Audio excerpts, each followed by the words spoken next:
YouTube channel, Kuya Mon Vlog. Kuya Mon TV na pala, pinalitan ko yung pamagat. Ginawa ko ng Kuya Mon TV. Oo. Ano po mga guys, ang content po natin ngayon tungkol po dito sa binili po ako ng bagong CP ng kasi po yung CP ko, pati yung asawa ko po, ayan po, iPhone box o dalawa. Kasi parehong sira na CP namin. Mag-birthday po kasi sa May sa linggo po, doon niya po gaganapin. Pinapapunta nga po kami sa bahay niya. Sabi ko, baka pupunta ka dahil may memory card ka doon. Hindi na raw siya maghahanda. Kakain na lang daw kami sa kainan na pwede po ako. Kasi nga, imbis na ihanda niya, ibinili niya na lang kami ng 2 CP nung asawa ko. Ayan, kaya ito po ang box tigisa kami. Ayan. Ayan po. Ganda nga sabi ko, salamat anak ha. Kasi parang ayoko na nga sanang itigil ko na yung pagbablog kaya lang siguro talagang destiny mag-vlog ulit kasi sira na nga ang CP ko. Hindi ko mapindot tapos nasisira ang memory. Sabi ko, parang nagsawa na ako, sabi tigilan ko na nga itong na to. Nagkaroon ng parang bagong pag-asa na naman to. Ibig sabihin, parang tuloy na naman sa pagbablog si Kuya Mon TV. Bakit? Baka pala yung sensya na po mga guys, hindi ko napansin ha. Siyempre nasa bahay lang po kami, suot ng asawa ko. Ayoko namang nabibidyohan ng gano'n ng misis ko. Sensya na po. Ayaw ko ng gano'n. Nabidyohan ko siya na kasi yung damit niya parang nakapambahay lang kami, kaya okay lang ganun suot niya.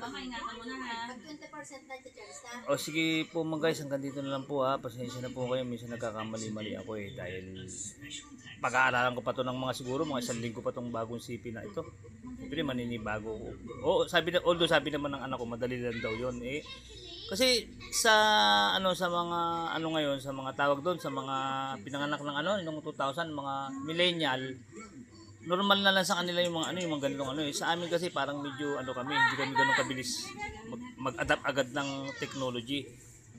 Tapos na-stroke pa ako, kaya inaamin ko mga 1 linggo ko pa pong pag-aaralan to. Pipilitin ko makapag-vlog kahit pa paano. Ayan. Nakuha na naman ng misis ko. Kasi gabi na po, pasara na naman na kami. Naghahatid na lang ako sa bunso ko. Sige po mga guys, hanggang dito na lang po ha. Siguro next time, wait for my next video na lang po kasi aaralin ko pa po itong bagong CP na ito.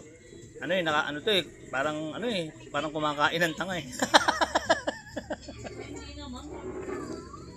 Buti nga lang. Hindi talaga pong sa totoo lang, talaga pong medyo hindi ako ganun ka literate magagamit ng ng mga ganyang gadget. Ang natutunan ko lang yung pag-upload kasi nga dahil nga dati nagigitara ako nung nasa Pasig ako, sabi ng kasama ko sa trabaho, tol marunong ako maggitara, ba't hindi mo subukan mag-upload? Kaya meron pa ako dati mga lumang upload pa sa dati kong CP, pangatlong palit na to hindi ko nga nakuha, sayang tatanungin ko yung ko, baka pwede bang i-recover yung mga dating paggigitara ko doon nung nasa Pasig po ako noon. Tapos pinagpatuloy-tuloy ko na lang dito, pero ang daming kulang. Sige po pala, hanggang dito na lang, humaba na naman ng ang kwento. Bye bye po. Anak, ito pagtapos na pindutin ko na to ha. Nak, baka mamali na ako ako baga nga po, init kasi. Nak, okay na to, pindutin ko na ha, tapos na. Bye bye po.